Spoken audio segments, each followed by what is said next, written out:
back to the channel. It is cold. It's about minus 16 or minus 18 degrees Celsius. It's supposed to get down to minus 22 degrees Celsius tonight, and it's snowing. Unfortunately, that does not stop the fact that there are chores that need to be done. So today I'm going to take you along on the morning chores in the winter. I've already got a fire going inside, but unfortunately it's not really keeping the house that warm. Our house is sitting at about 58 degrees Fahrenheit right now. And the only reason I'm saying Fahrenheit is because the thermostat inside doesn't do Celsius. Normally we measure our temperature in Celsius. This house is 122 years old. It has original windows and doors. It is not insulated and it is cold. This morning I realized that the lines to our washing machine had frozen, so I cannot even wash laundry today because it's that cold in there. Thankfully the water in the kitchen is still working and I was able to fill up my buckets to water the animals.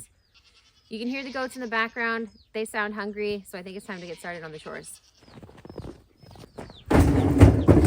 I grabbed my bucket of fermented feed and I leave that in the house so that it doesn't freeze outside. I've got my 2 buckets of water in here, which will not be enough to do the animals for the whole day. I will have to come back out again later this afternoon and fill up their waters again once they freeze. I also have to grab the food out of the chicks' brooder and the water out of there, and I'll have to top those up. And then we're gonna head over to the animals and I'm gonna show you exactly what my morning chores look like. We got a bit of snow last night, but the heat lamp is keeping the chicks warm enough inside.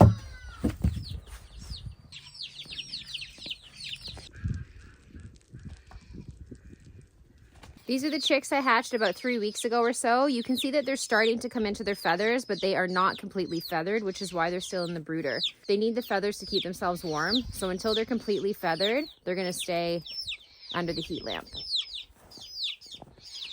This is where we keep all the feed for the animals and the straw and the hay. We also store a few other things in here besides feed. We store our plucker that we use for processing our meat birds in here.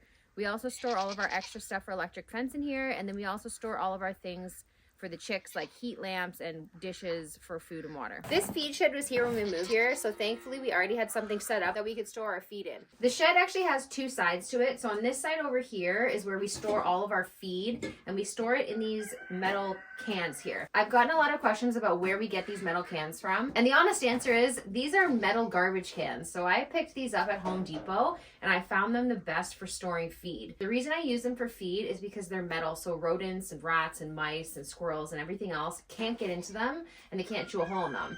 If they were plastic, we would have an issue because rats would be able to chew holes in them and I'd lose all the feed. I'll walk you through all of the cans that we have in here and what's in them and what they're used for. And we'll start over here, and this is where we keep our layer mash. This is the feed we use for our laying hens. So this is not the same feed that we use when we do meat birds. The reason I chose this feed is because it has everything in it that the chickens need.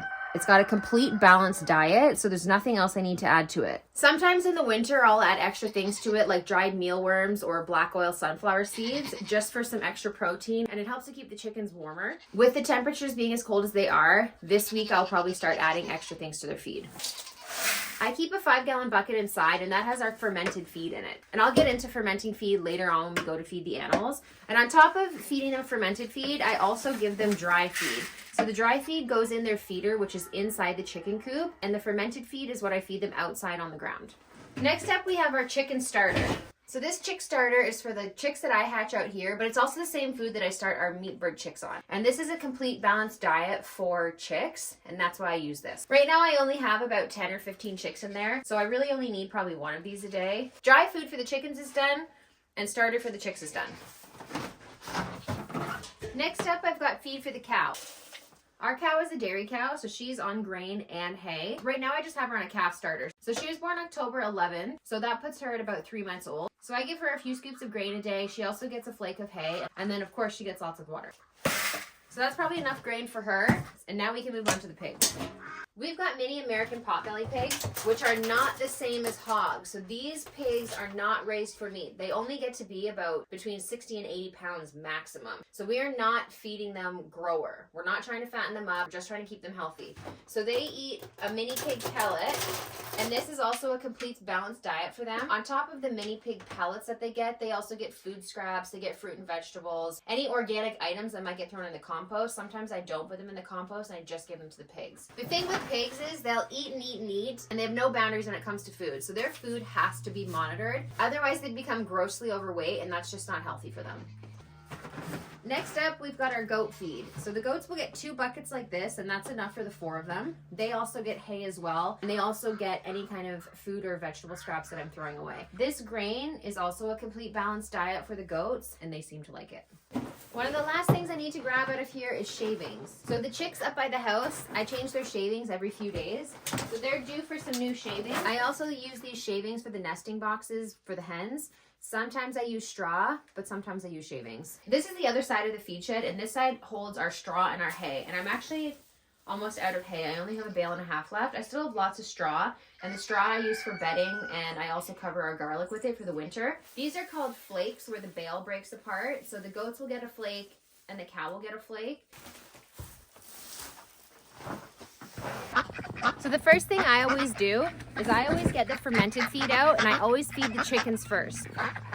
The reason I feed the chickens first is because 9 times out of 10, some of the chickens are outside the fence, and if I feed them first, they usually come running back in. But if I feed the goats first, or if I feed the pigs first, the chickens that are outside the fence run into those areas and start eating that food, and I don't want that. So I always start with the fermented feed first because it usually rounds up the chickens and brings them back in.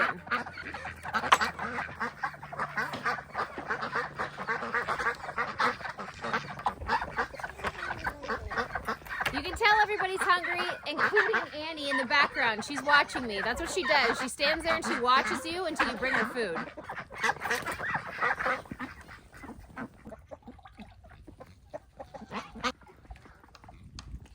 So this is a fermented feed, and they seem to like it, as you can see. I do fermented feed for a few reasons. 1, the chickens really love it. 2, it stretches the bag of feed significantly. And 3, it helps the chickens stay full.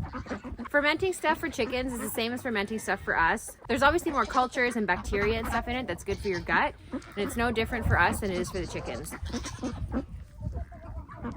I continue to do it because they like it, and also it's good financially because it stretches your bag.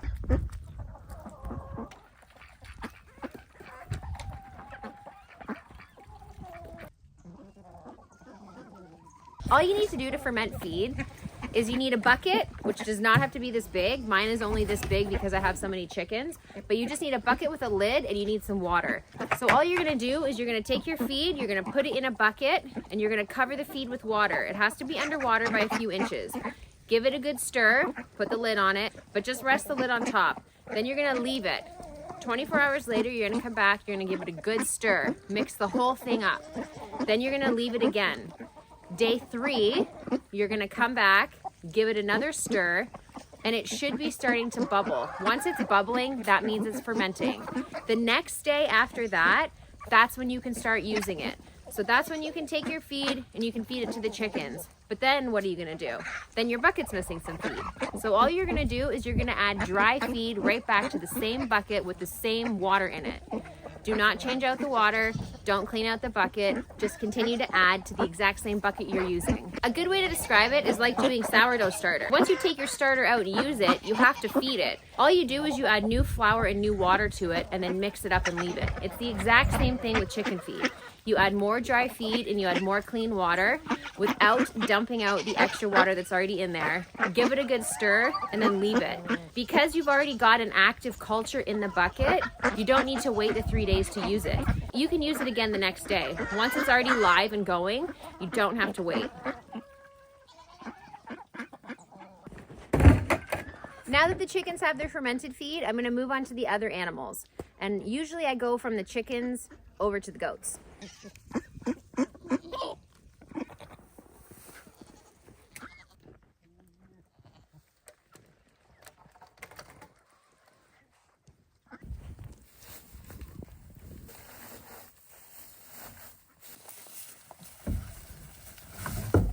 This hay feeder we made out of an old pallet, and then we put some page wire on the front of it, and it seems to be working fine for them. So for anyone that's new here, these are our goats. We have 4 Nigerian dwarf goats, and let me introduce them to you. So this big brown one here is our male, and this is Vinny. This one down here with the horns is Carmen. She's the oldest, she's about 8. This spotted one down here is Penny, and this black one over here is Millie. I decided to run back up and grab some straw for the pigs. It's been really muddy in there the last little while, so their bedding's getting saturated with mud. Now that it's actually frozen out here, I'm gonna give them a bunch more fresh straw, and that'll help them stay warm in this weather. So we'll grab their feed, and while they're eating, that's when I'll put their straw in. And then the last thing we have to do is feed the cow and then fill up everybody's water. So these are our pigs. We have 4 mini pigs. We have this big guy down here, that's Wally, and then we have the female over here is Emma, and the 2 babies in the middle, they don't have names.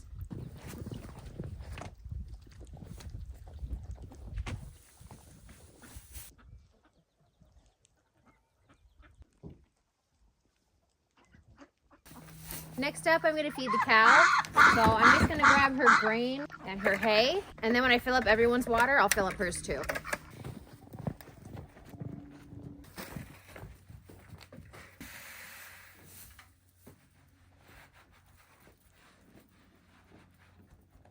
This is our cow, Annie. We just got her earlier this year. So she's a Holstein, and we'll be using her for dairy when she's old enough. We picked her up from a farm that was around the corner from our old house. Jeff just built this shelter not too long ago, so there's still a few things that we're missing, but we're working on it. It's almost done. It just needs to be shingled, and then in the springtime, we'll paint it. And then we need a bucket for grains and a hay feeder for her so she doesn't have to eat bent down on the ground, which she doesn't really seem to mind right now. Everyone's got their food, so it's time to start filling up waters. So I've mentioned before that we use these plastic buckets for filling up water, and they do tend to freeze. I've had a few people recommend that we get rubber watering bowls, which I think is a great idea. I just have yet to get some. These do crack pretty easily once they get frozen. Sometimes the pigs step on them by accident, or the goats step on them by accident, and they crack immediately, and then they're no good anymore. But for those of you that recommended the rubber watering buckets, yeah, that definitely makes a lot more sense, and we will be certainly looking into those.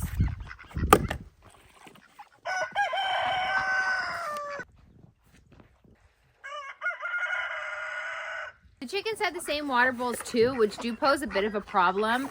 The ducks tend to sit in them and make them a gigantic mess. So this does not actually work very well for our chickens. We usually have the galvanized waterers that are a slow release water. So as they drink, more water comes out.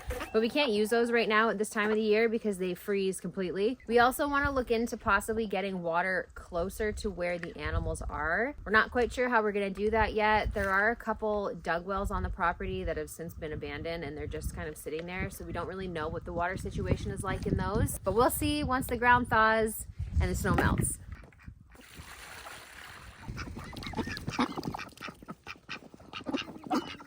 The last thing I have to do out here is give the chickens their dry feed. The reason I keep the dry feed inside the coop is because the ducks can't get in there. The ducks are like the pigs in that sense, where they will just continue to eat and eat until there's no food left. They have no boundaries when it comes to food. So I keep the dry feed inside the coop, so it's just for the chickens. Someone left an egg. We're only getting about 1 egg a day right now just because of the weather, the length of daylight, and the temperature. It's a little bit cold for them, so I'm not really getting very many eggs, but the odd one here and there, it's better than none.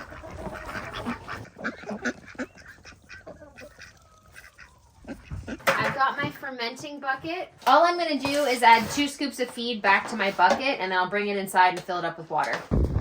If you're wanting to homestead, but you feel overwhelmed by the amount of chores that you think you might have to do, it's really not that much work.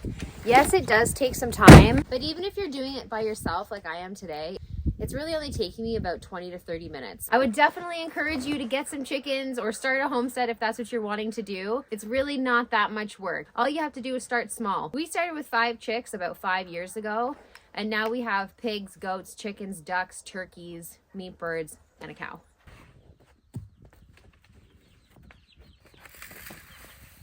I'm just topping up my chicks with some clean shavings and food and water, and then I'm basically done outside today.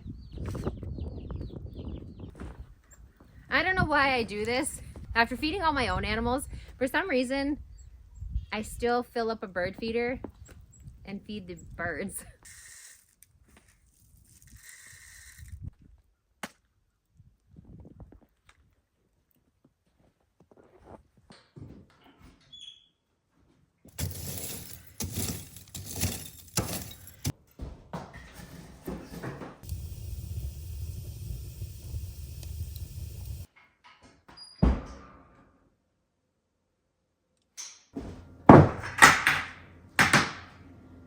the dry feed to my fermenting bucket outside, and now I just have to add some water to it and give it a good stir and let it sit so that it's ready for tomorrow to feed the animals.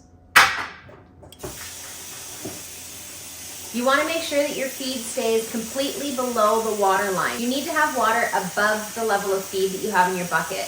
If your feed does not stay underwater, it runs the risk of growing mold, and we do not want to be feeding mold to our chickens.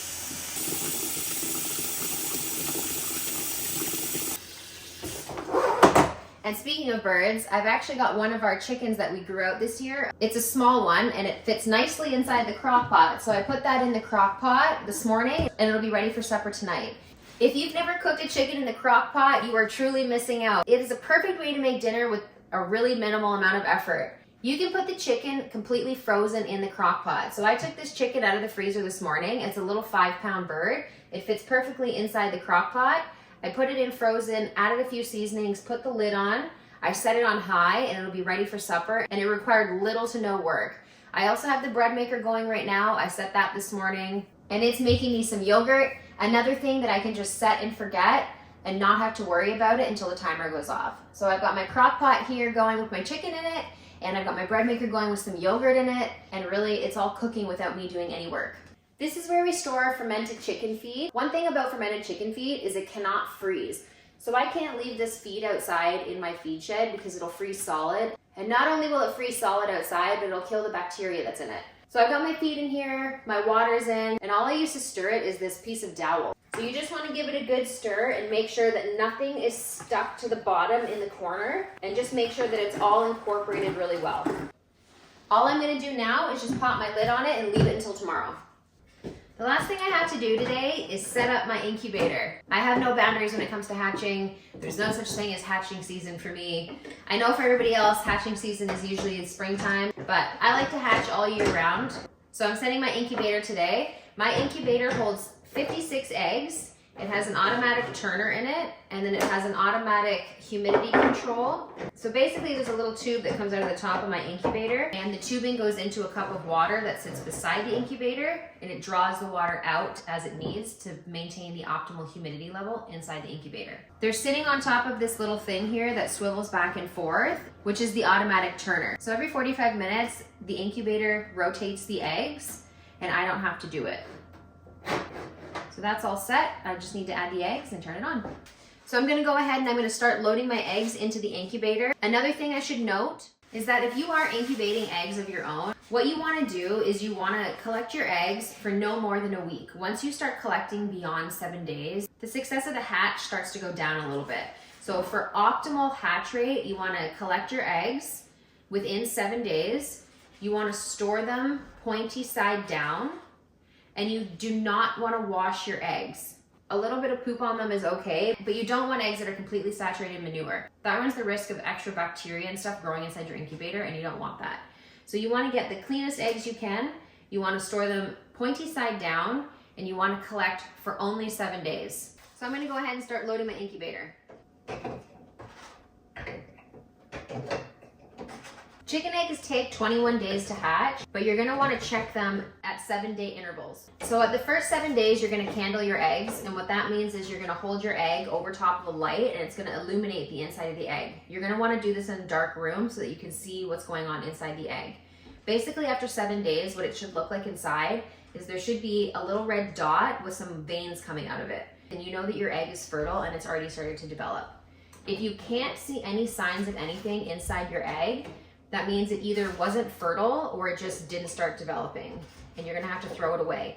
If you don't candle your eggs, what can happen is the eggs can start to rot and then they'll explode and it smells awful. So you wanna make sure that you check them at 7 days, and then again at 14 days. And at 14 days, you should be able to see movement inside the egg, and you'll see a really dark, a little feather, a really dark mass inside the egg, and that's your chicken actually developing. At day 18, you're gonna take the turner out, and you're going to take all the eggs and lay them down inside the incubator. You're gonna go into what is called a lockdown, and that means that you're not opening the incubator anymore, you're not turning the eggs, and you're just closing the lid and you're leaving it alone. At around day 20, you could start to hear some chirping inside the shell. It'll be tempting to open up the lid and look inside and see if any of the chicks are starting to crack the shell, but I will urge you not to do that. Just leave the eggs alone and let them hatch on their own. It's the way it's been going on in nature for many, many years. So the chicks will be fine. Don't worry about that. So I've got my eggs in the incubator. I've got 54 in here. My incubator holds 56, but all I've got is 54. I don't want to use the egg that I just gathered from outside because that egg is ice cold. And that's another thing I should mention is you need your eggs to be warm. So you can't go outside in the middle of a cold snap and start collecting eggs that are frozen. Whatever's going on inside the egg is likely dead now at this point, and you will not be able to incubate it. It just won't work very well, or it won't even work at all. So I've got my eggs inside the incubator. I'm just gonna throw the lid on. I set my incubator to 99.6 degrees Fahrenheit, and I set my humidity to 55%. And that's how I leave it for the duration of the entire incubation. There's many different things you'll read about what the appropriate temperature is and what the appropriate humidity is. I am not a chicken expert by any means. This is just what I do because it's what works for me. So as long as my eggs are fertile, my hatch rate has been around 95%, which is amazing. We'll set these and we'll check back in 3 weeks and see how many we hatched. That wraps up this video for today. Hopefully that shed some light on how morning chores are not as much work as people might think that they are. Obviously in the winter it's a little bit different. Like I said, everything's frozen, our hose is frozen, there's snow everywhere. It does add a little extra time in the winter, but it's really not that much. My eggs are set, so they'll be ready to hatch in about 21 days. So be sure to follow us on Instagram so you can stay up to date on what we're doing all the time. I do post on there regularly, so you won't miss anything if you follow us on Instagram. That's it for today though. Hope you enjoyed the video, and we'll see you on the next one. Bye.